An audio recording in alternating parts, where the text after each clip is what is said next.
পর্দার অন্তরালে বাংলাদেশে বিরাট ঘটনা ঘটে গেছে, যেটা সাদা চোখে আমরা সব দেখি না। আমরা দেখি সেই ঘটনার সামান্য আউটকাম। দর্শক, বাংলাদেশের নিয়ন্ত্রণ কার্যত সেনাবাহিনী নিয়ে নিয়েছে। পুলিশ এখন সেনাবাহিনীর সাবঅর্ডিনেট। ইউনূস সরকার নিরুপায়।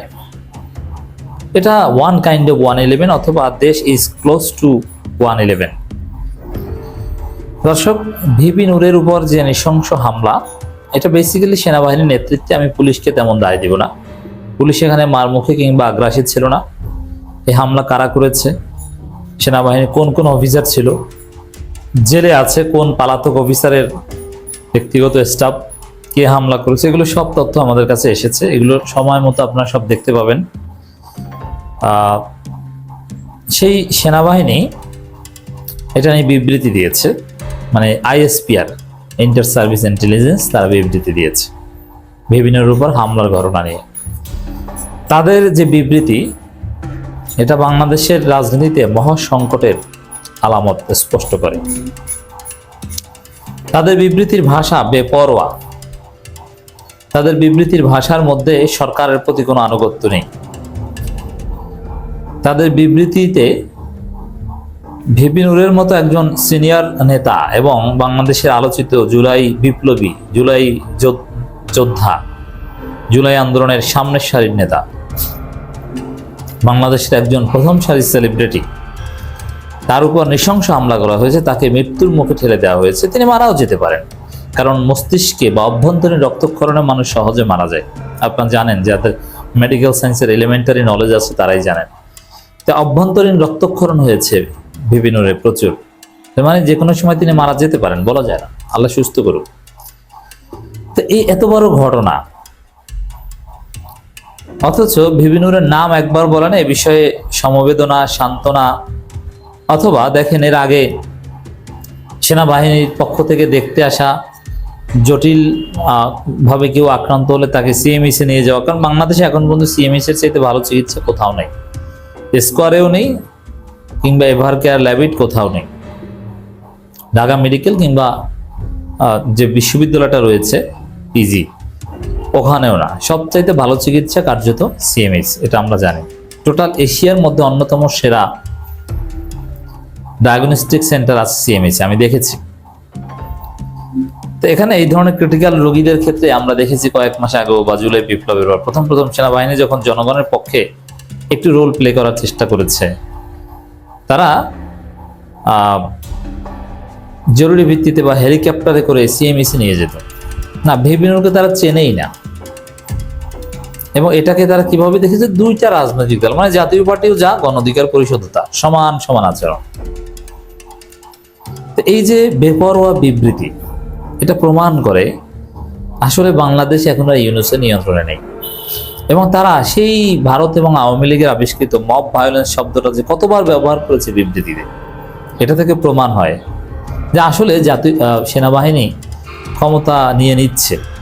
এখন সরাসরি সেনা প্রধান মার্শাল ল জারি করবে না, এখানে সেনা ব্যাক্ট কোনো সরকার, ইউনূস সরকার পারে না। যেমন স্বাভাবিক বিভিন্ন এই ঘটনা নিয়ে আপনারা দেখেছেন যে আসিফ নজরুল, তিনি কতটা অসহায়, তিনি প্রতিবাদ করেন, অথচ গ্রেপ্তারের ঘোষণা বা বিচারের ঘোষণা দিতে পারেন না। That is very significant. সরকারের লোকজন সেটা পারে না। ইউনূস কোথায় আমরা দেখি না। এই জায়গাটায় সেনাবাহিনীর পক্ষ থেকে যে বিবৃতি দেওয়া হয়েছে, এই বিবৃতি প্রমাণ করে যে দেশ এখন সেনাবাহিনীর নিয়ন্ত্রণে। এই যে নিয়ন্ত্রণ করে, এটা ইউনূসের সাথে ঝগড়া টগড়া করে বা ধমক টমক দিয়ে এই ঘটনা সেনাবাহিনী ঘটিয়ে দিয়েছে যে আপনার চুপচাপ থাকবেন, কিচ্ছু না, কোথায় কি অ্যাকশন নিতে হবে এগুলো আমরা দেখব। এগুলো ক্যান্টনমেন্ট থেকে বলা হবে। স্বরাষ্ট্র উপদেষ্টাকে দেখেন কোথাও এ ধরনের ঘটনায় স্বরাষ্ট্র উপদেষ্টা সবার আগে দৃশ্যপটে আসার কথা, কিন্তু তাকে তো বিভিন্নের উপর হামলার পর গভীর রাত পর্যন্ত বা শেষ রাত পর্যন্ত আমরা জেগেছিলাম, কখন কি ঘটে, স্বরাষ্ট্র উপদেষ্টা দৃশ্যপটেই নেই। এর মানে বাংলাদেশের আসলে ইউনূস সরকারের বিরুদ্ধে একটা ছোটখাটো অভ্যুত্থান ঘটে গেছে। ইউনূস সরকার ইজ দইঞ্চা, দেশ চালাচ্ছে এখন সেনাবাহিনী। এখন জনগণকে সিদ্ধান্ত নিতে হবে এই সেনাবাহিনী যে আকাম করছে, তাদের ক্যান্টনমেন্টের ইট, ডিজিএফআই দরবারের ইট আমরা খুলে আনবো কিনা। এবং তাদের যেই কথিত মব ভায়োলেন্সের বিরুদ্ধে তাদের যে অবস্থান, এই মব দিয়ে আমরা ওদের ধৃষ্টতা জয় বাংলা করে দিবে কিনা। হাসিনার 15 বছরে ভালো ছিঁড়তে পারে নাই, হাসিনা বগলের তলে ছিল, এখন এরা এসেছে রাস্তায়। ওইসব সেনাবাহিনী আমরা গুনি না, কারণ জনগণের সামনে এইসব কোনো বালের বাহিনীর কোনো বেল নেই। এটা কি আপনি চিন্তা করছেন? মেট্রিক পাস অশিক্ষিত 3rd ক্লাস একজন গরিব আর্মি অফিসার, ওরা কি অশিক্ষিত টাইপের না বেশিরভাগ? ওরা কিসের পড়াশোনা জানে আমি জানি না, ওদেরকে পড়িয়েছি আমি অনেক, ওদের কমিশন অফিসার আছে আমার অনেক স্টুডেন্ট। তো ওগুলো আর ভিপি নূরের যে শিক্ষাগত যোগ্যতা, ভিপি নূরের যে মেধা, এটা ওয়াকারের আব্বার আব্বা, আর এই ভিপি নূরকে চেনে না, তাকে তার উপর হামলা করে। অতএব এগুলো এর কড়ায় গন্ডায় হিসাব তাদেরকে দিতে হবে। বাংলাদেশ আর্মির বেপরোয়া সংবাদ বিজ্ঞপ্তি মানে আইএসপিএর কাকরাইলে 2টি রাজনৈতিক দলের সংঘর্ষে সহিংসতা পরিস্থিতি সৃষ্টি অপসংগ। দেখেন ওইখানে 2টি রাজনৈতিক দল, এর মানে জাতীয় পার্টি গণ অধিকার পরিষদ সমান সমান, অথচ জাতীয় পার্টি হচ্ছে পতিত স্বৈরাচারী দোসর আর গণ অধিকার পরিষদ হচ্ছে বিপ্লবের পক্ষের শক্তি। অথচ সেনাবাহিনী এখন ওই জুলাইকে নাই করে দিতেছে। কিসের জুলাই? মানে জুলাই স্বীকার করলে তো জাতীয় পার্টিকে আলাদাভাবে বলতো এবং গণ অধিকার পরিষদকে আলাদাভাবে বলতো না, সেটা করেনি। এর মানে জুলাইকে বিশ্বাস করে না আইএসপিআর, বিবৃতিতে স্পষ্ট। 2টি রাজনৈতিক দল নেতাকর্মীদের মধ্যে সংঘর্ষে ধাওয়া পাল্টা ধাওয়া ঘটনা ঘটে। এই সময় বেশ কয়েকজন আহত হয়। মানে ভিপি নূরকে চেনে না বেশ কয়েকজন। চিন্তা করছেন কতটা বেপরোয়া বিবৃতি? পরিস্থিতি নিয়ন্ত্রণ আনতে সেনাবাহিনী এবং পুলিশ মোতায়েন করা হয়। প্রথমে পুলিশ ঘটনাস্থলে উপস্থিত হয়ে পরিস্থিতি নিয়ন্ত্রণের চেষ্টা করে, তবে এক পর্যায়ে সংঘর্ষ বেড়ে গেলে তারা সেনাবাহিনীর সহযোগিতা কামনা করে। পুলিশ ঘটনাস্থলে গেলে তাদের উপর আক্রমণ চালানো হয় এবং এতে কয়েকজন সদস্য আহত হয়। কাদেরকে দোষী করা হয়েছে? মানে তারা সেনাবাহিনীর সহায়তা কামনা করে, ওই জাতীয় পার্টির সহ পুলিশ।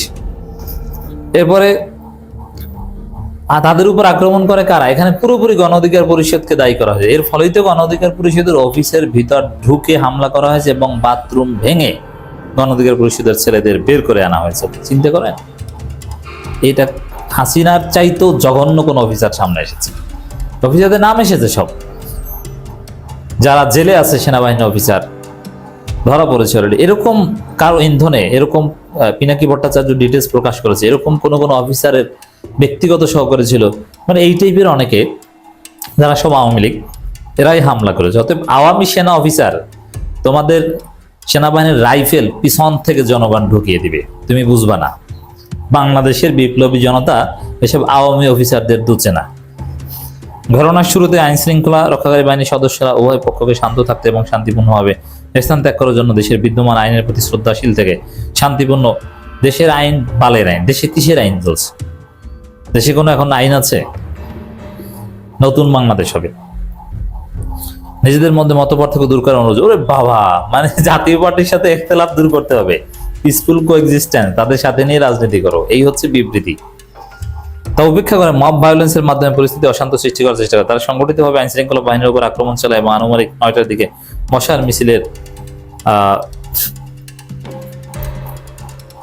এই সহিংসতা আরো বৃদ্ধি করে। এই সময় তারা ইট পাটকেল নিক্ষেপ করে বিভিন্ন স্থাপনায় আগুন দেওয়ার চেষ্টা করে। এছাড়া বিজয়নগর, নয়াপল্টন এবং তৎসংলগ্ন এলাকায় সাধারণ মানুষের যান চলাচল মারাত্মকভাবে ব্যাহত করে পাওয়া জনদুর্ভোগ বৃদ্ধি পায়। আইন শৃঙ্খলা রক্ষাকারী বাহিনী শান্তিপূর্ণ সমাধানের সকল চেষ্টা তারা অগ্রাহ্য করে। ফলাফলস্বরূপ জননিরাপত্তা রক্ষার্থে আইন শৃঙ্খলা রক্ষাকারী বাহিনীর বল প্রয়োগে বাধ্য হয়।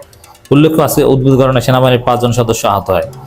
সকল ধরনের মব ভায়োলেন্সের বিরুদ্ধে গণপ্রজাতন্ত্রী বাংলাদেশ সরকার জিরো টলারেন্স। এই গণপ্রজাতন্ত্রী বাংলাদেশ সরকারটাকে, এই সেনাবাহিনী সরকার, ইউনূস সরকার তো ব্যবস্থা নেওয়ার কথা বলছে, নিন্দা জানিয়েছে, আর সেনাবাহিনী এমন দায়ী করেছে এখানে ভিপি নূরের দলকে, এবং সামনে তাদেরকে ধরা হবে সে ইঙ্গিত দিয়েছে এই বিবৃতিতে।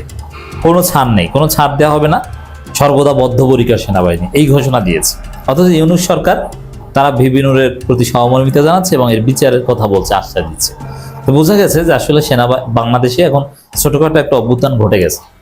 অতএব দর্শক, এই সেনাবাহিনীর কোনো সাবঅর্ডিনেশন জনগণ মানবে না। প্রয়োজনে আমরা ক্যান্টনমেন্টের প্রত্যেকটা ইট খুলে আনবো না। ক্যান্টনমেন্ট সেনাবাহিনী, এদের প্রতি আমাদের বিদ্বেষ কিংবা এদের প্রতি কোনো শত্রুতা না। আমাদের শত্রুতাটা হচ্ছে আওয়ামীপন্থী অফিসারদের সাথে, ভারতের দালালদের সাথে। এই ওয়াকারকে সরাতে হবে, এই ঘটনার সোর্স ধরে ওয়াকারকে সরাতে হবে, কোনো ছাড় নেই। অতএব বাংলাদেশের কত কোটি বিপ্লবী আছে জানো? সেনাবাহিনীর এই যে অফিসাররা, মূর্খ অফিসাররা, ফটোর ফটো দুই একটা ইংরেজি বলো, তোমাদের জ্ঞান আর কত দূর? ব্যারাকের বাইরে পৃথিবীর কোনো খবর রাখো? এই বিপ্লবীদের সামনে এই ওয়াকার বাহিনী বলতে আওয়ামী সেনাবাহিনী কিচ্ছু না। এবার সেনাবাহিনীকে সংস্কার করতে হবে, সেনাবাহিনীকে ফ্যাসিবাদ মুক্ত করতে হবে।